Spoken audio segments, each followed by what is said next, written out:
Hey friends, welcome to episode 300. I'm sorry, 300, 524 of the My 123 Cents podcast. For those of you keeping score at home, that means we are just 95 weeks away from episode 619. And of course, the quest to get Rey Mysterio to be the guest on the podcast, but also be happy with Dominic Mysterio as well. Dirty Dom. Chad and I talked about that last week on the podcast. But in all seriousness, I am trying very hard to get Rey Mysterio to be guest, uh, my guest on episode 619 of the My 123 Cents podcast, which will drop in September of 2026. So I think it's September 27th is the exact date, but working on that, working on a lot of things. And this is going to kind of be a hodgepodge podcast. It is the holiday weekend. I hope everyone had an amazing Thanksgiving. I am still not in my usual studio.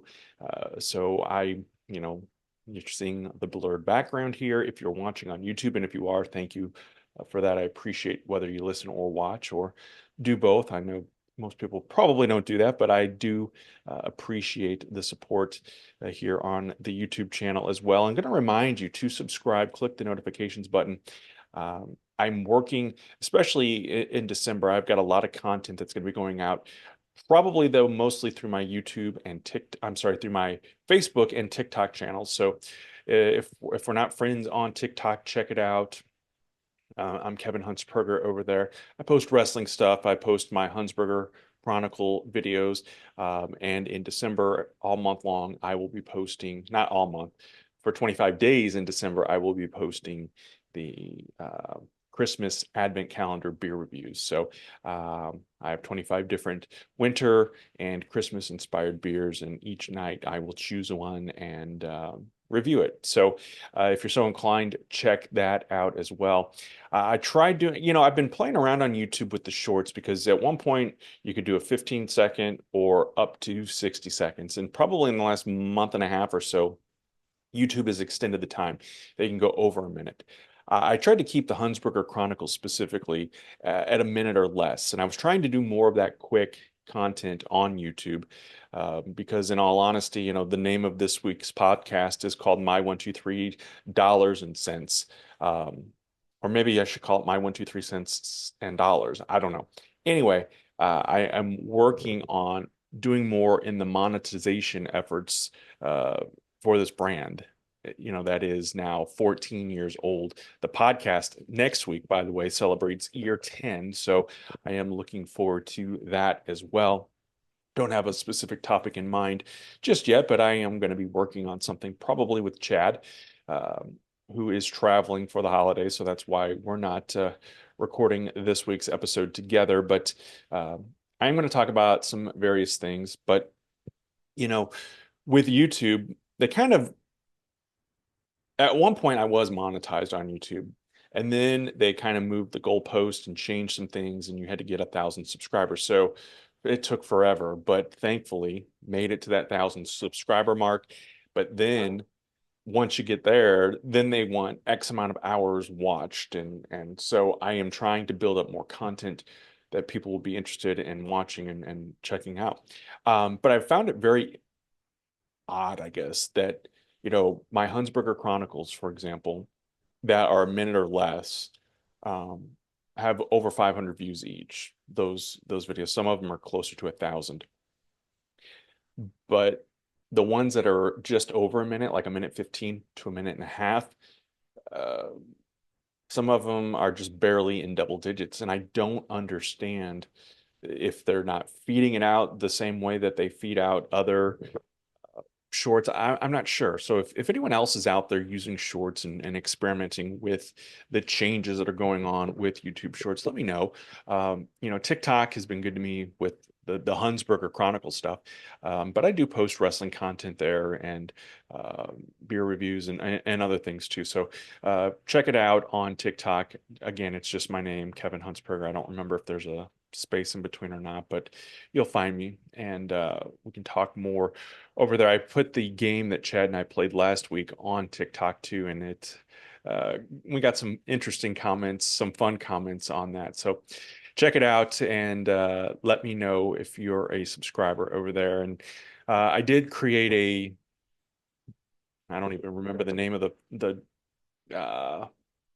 is it Blue Sky or Sky Blue or whatever? I'm gonna look on my phone and see because I don't even remember now. Blue Sky uh, account, just because I want to have my name on those channels. So, not that I think anyone's going to try to spoof me, but um, as part of my job as a marketing director specifically, I went to a conference recently and learned to grab a hold of those uh, social media platforms and channels. And even if you're not going to use it, just to at least have your name on it so no one spoofs you and then creates content that you maybe don't want getting out there. So if you don't have a Blue Sky account or a Threads account, I would recommend just doing it just to hold on to it so your name doesn't get out there. Especially if you are a brand or a business and working to grow and develop in that regard. So that's my marketing advice for the week. It's hard to believe it's December already. I'm recording this on Sunday afternoon, December 1st. The Christmas Beer Advent Calendar, as I mentioned, is about to start. I have not done that review yet, but by the time you're listening or watching this, the first one will be in the can. And again, it'll be on my Facebook page as well as on TikTok. So I would encourage you to check those out and follow along and let me know what Christmas and or winter holiday inspired beers you're drinking this holiday season. I mentioned Thanksgiving. I hope everybody had a great holiday. We put I tempted fate and I posted it on the My 123 Cents Instagram page. I put the gobbledygooker out as the centerpiece on the table. Um, and much to my surprise, he was able to stay. So my wife actually was not put off by it. But we had a nice, quiet family gathering, and I hope that you had your chance to visit and check out uh, Thanksgiving with friends and family as well. We'll talk about Survivor Series for a few minutes as well. Survivor Series, of course, the Thanksgiving Day tradition from back in the day, dating back to 1987. I believe Michael Cole said, and I'm not good with math, that this was the 38th Survivor Series. So it's the second longest running PLE or pay-per-view in WWE history.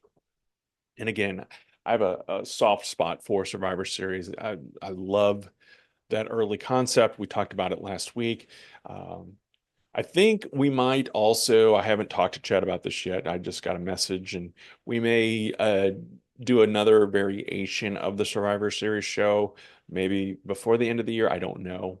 I do have some other ideas and plans for the rest of December. So we'll see how it fits in and works out. But um, I loved last week's episode. Honestly, I had a good time coming up with the teams and the members of our teams and kind of talking about it and reliving some of those old Survivor Series memories. But anyway, this year's event fell after Thanksgiving, which I don't know how often that has happened in the past. Eventually they got away from doing the event on Thanksgiving. I remember 1992 was the first year that it was on the Wednesday before Thanksgiving, which I remember watching that one live. I had traveled home for Thanksgiving to my parents' house, and we ordered uh, Survivor Series '92. That was also the first year that they broke away from predominantly having the elimination matches, which to me kind of took away the essence of the Survivor Series. And then for years, they did different variations and different things. And now that they've introduced war games into the mix, and I know that not everybody is a big fan of war games because it's not the traditional war games that we knew back in the Jim Crockett days, with the cage with the roof on top. WWE's put its own twist on it, and it's interesting because I did notice that they said during the course of the show over the weekend that if anyone escaped from over the top of the cage, that their team would automatically lose. I don't remember that ever being discussed before, but perhaps it has. But it does make sense to mention it because, yeah, the whole point of war games was to keep everybody in and have them fight it out. And back in the day, it was always a submission finish, and I believe we saw on the 2024 edition of Survivor Series War Games, that both the men's and women's matches ended in pinfalls. Um, Chad and I talked about this briefly as well. We've talked about, Money in the Bank and um, Hell in a Cell and the Royal Rumble, and now those matches all have female incarnations, which I think is great for the Rumble, especially now that there's word that they're going to turn that into a two-night event. I don't think that's starting in 25. I think that starts in 26. So maybe one night the women will close the show and one night the men will close the show. I wonder if eventually the same will happen with Survivor Series, because I don't necessarily think that just because you have a War Games themed Survivor Series that both matches have to be fought in the confines of the War Games. I feel like there were some great feuds in the women's match, but not enough to maybe necessitate a War Games match. Maybe we could have just done a regular 5-on-5 elimination style match. There was a lot of criticism too, I noticed online, about the women's match. A lot of people calling it horrible. And admittedly, I did not have my 100% of my attention focused on that particular match. I was still, and this is going to be part of the conversation in a minute too.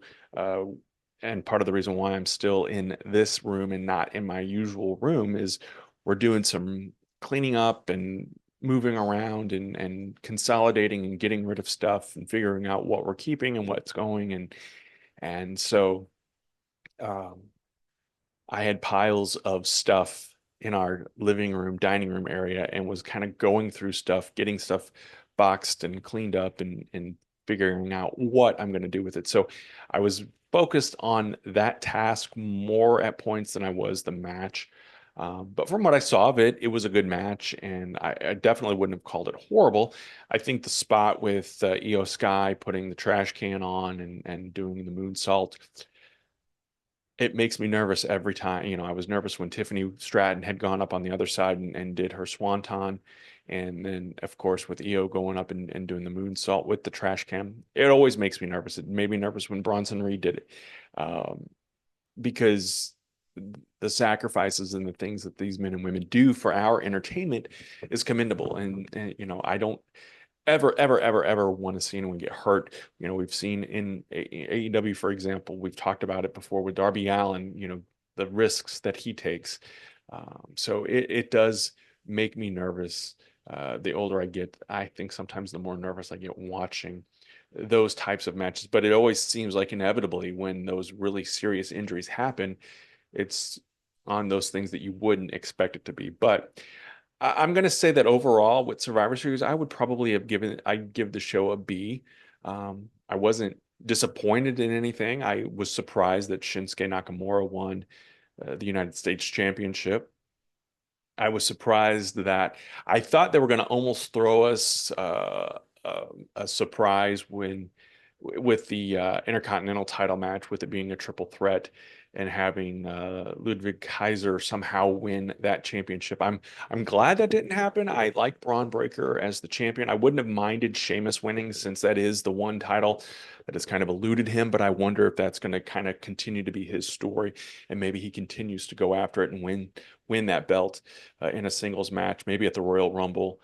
Um, I just think that Braun Breaker, I think there's so much potential there. And I think the sky's the limit with him. And I'll be curious to see what 2025 looks like for him, because I think his future is the brightest of many of the superstars that we saw on uh, the Survivor Series. I do wish that Tiffany Stratton had cashed in Money in the Bank. It would have been an interesting plot twist. It was a cool moment, and that, again, that anticipation. It's still, sometimes you see that briefcase and you're like, whatever. But I really thought, because both champions, Liv Morgan and um, Nia Jax were both laid out, and it's like, because I think it's inevitable she's going to cash in and do it to screw over Nia Jax. I think that's my thought, at least. I think eventually that's going to happen. But I like Tiffany Stratton a lot too. I think that she is another one of those bright stars with a big future. in WWE and in wrestling. So I can't wait to see what 2025 holds for her as well. Um, U.S. title I talked about, LA Knight losing that belt to Shinsuke. And again, I was a bit surprised by that. I'm curious to see where we're going to go with Shinsuke from here.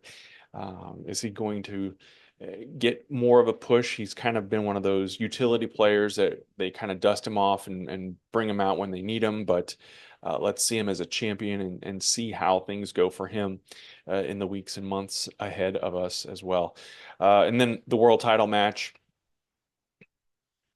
I get why they brought Finn into the mix and they're playing off of the confidence of Gunther, and I like kind of the story they're telling there, and then the whole thing going on with Judgment Day still with Damian Priest and the attack and uh, you know where does Gunther go from here? Who does he defend against next? Will it be Finn Balor? He seemed pretty pissed that Finn interfered. So I think that uh, it's an interesting time. It's an interesting time. I always think we're on the road to WrestleMania in some form or fashion, but really, Survivor Series is typically when that kicks into high gear and you really see those seeds being planted and figuring out where we're going. Of course, there's still a lot to go between now and Mania. I don't remember off the top of my head the December pay-per-view, if it's still TLC or if they do something different. Of course, we have the Royal Rumble coming up on February 1st, which, again, the first time that event has been held in a month other than January, so that'll be fun to see. Elimination Chamber, they announced that at the Survivor Series that it's is John Cena going to get involved in that? And then is he going to end up earning a title shot at WrestleMania? Who knows? The other big story I feel like from Survivor Series, the friction, the tension that they kind of built between Roman Reigns and CM Punk. The memes are cracking me up the day after that are going around out there. So it's going to be interesting to see and watch what happens with that whole situation. I was waiting at the end because last year, they surprised us at the end after the good guys won. They hit Punk's music and he came out. Um, Part of me was waiting for Brock Lesnar's music to hit and for him to come out and take out Roman and Punk um, and go back to Paul Heyman. So obviously that did not happen. Um, I'm the only disappointment I'd say I had with Survivor Series is I still, and Chad and I have talked about this as well. I don't feel like WWE has done a good job making the solo bloodline feel important. And Jacob Fatu, I think is very. I think they're all very talented. I think though that Jacob Fatu should be that leader of that group. Solo Sikoa still to me has not clicked. Um, and then keeping Jacob Fatu in that position that he's in, it's making it harder and harder to get on board even with him. But I do like, uh, you know, kind of the possibilities and the things that are out there that we may see again in the weeks and months to come as we lead to WrestleMania. I was surprised also, no appearance, no mention, at least that I can recall, of The Rock.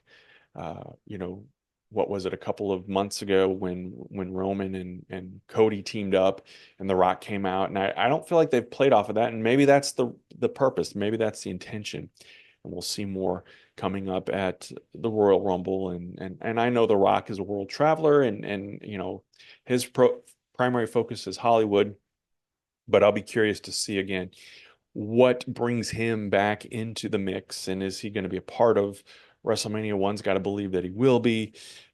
So yeah, there's lots of possibilities out there. I could see him going CM Punk versus Roman Reigns at some point. Saturday night's main event is coming up in 2 weeks, less than 2 weeks now. Uh, I'm sure things will play out at that event as well. We're going to get Kevin Owens and Cody Rhodes in the main event of that. Um, it's interesting too. The roster is so big and robust, and Survivor Series, was pretty small in terms of the number of matches. Of course, two of those matches are your big war games type matches that take time. But then the other three matches that were on the card, I thought were all uh, well done and looked good, felt good, and so it's going to be an interesting ride to say the least to Royal Rumble and then of course to WrestleMania, and you can't forget about Elimination Chamber being in there as well. So. I mentioned The Rock a minute ago, and I am going to mention this. This is happening, and if you're listening to the podcast, see the blurred background, it makes it difficult to show this off. But I am holding a Rock Christmas ornament. It's a Hallmark ornament from a few years ago, still in the box. I can't tell you how many people gifted me one of these, and Chad was one of them. I have one of them still on display in my display case. Jane Kelton, I'm sorry, from Stride Pro Wrestling, gifted me one, and then another friend of mine gifted me one. And Jane, when she gave me it, said, give it away and do something for the toy drive with it. This was like last year. Didn't have time to do that last year, but I'm doing it now. For every $10 donated up until Giving Tuesday, which is, if you're listening to this on the day it drops, it is tomorrow. It is December 3rd, Tuesday, December 3rd, 11:59 p.m. will be the cutoff. For every $10 donated, you will be entered in for a chance to win that Christmas ornament. And we're going to do some good again this holiday season. Zach Whitecotton, I'm going to throw his name out there and mention him. He and his wife, instead of getting instead of doing birthday gifts this year, they had milestone birthdays. They asked their friends to donate to the toy drive and collected almost $500. I mean, I still cannot believe the kindness that came from them. So any amount donated is going to make a difference. But I did want to specifically mention Zach and his wife and thank them for their donation. And I did go the other day to Ollie's here in Southern Illinois. There's an Ollie's in West Frankfort. In 2025, there will be one in Carbondale.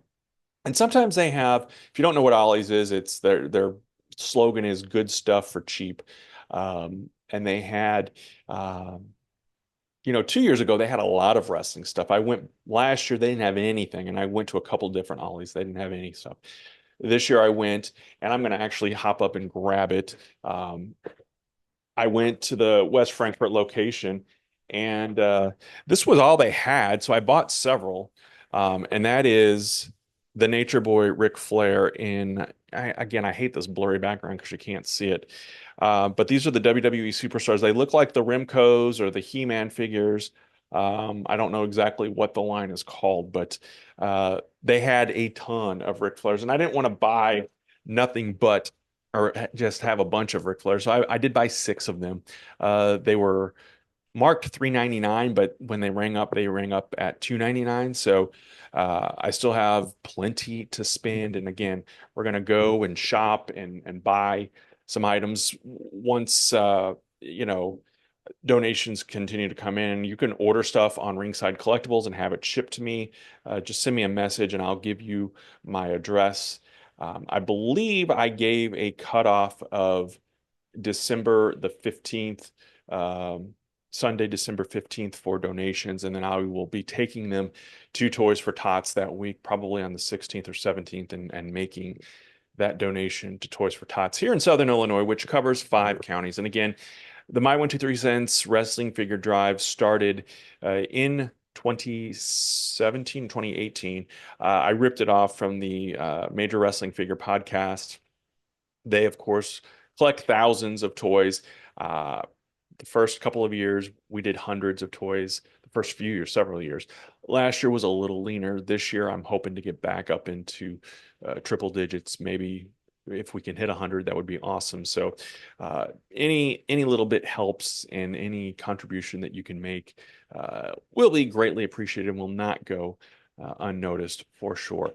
And in addition to the Rock ornament, there'll be some other prizes that I throw in there because, as I mentioned, I've been going through a lot of stuff and finding, and Chad, I know, is shipping a few more boxes of stuff for prizes and whatnot, and just going to be doing more giveaways and maybe even trying to flip some stuff that I've had in my collection for a long period of time that I don't use or don't need or don't want anymore. And so I am going to be doing some research this week on the app Whatnot.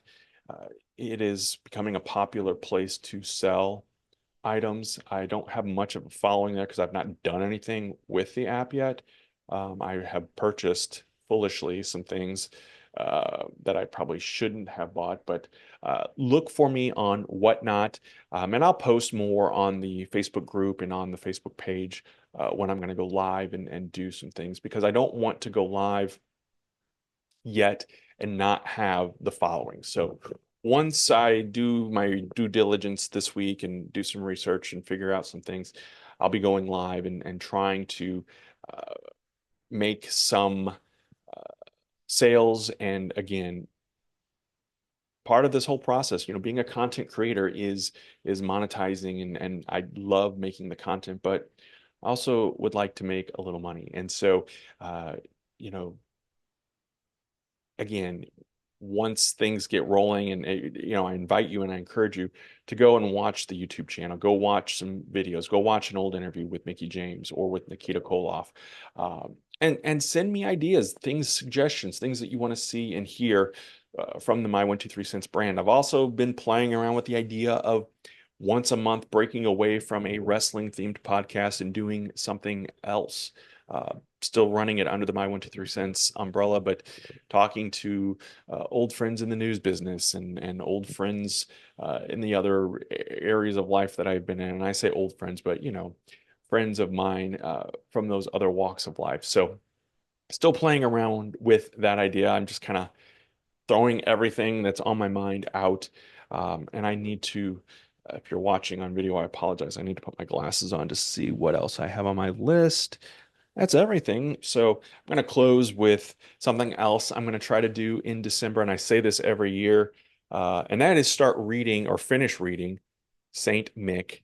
It is Mick Foley's Christmas book.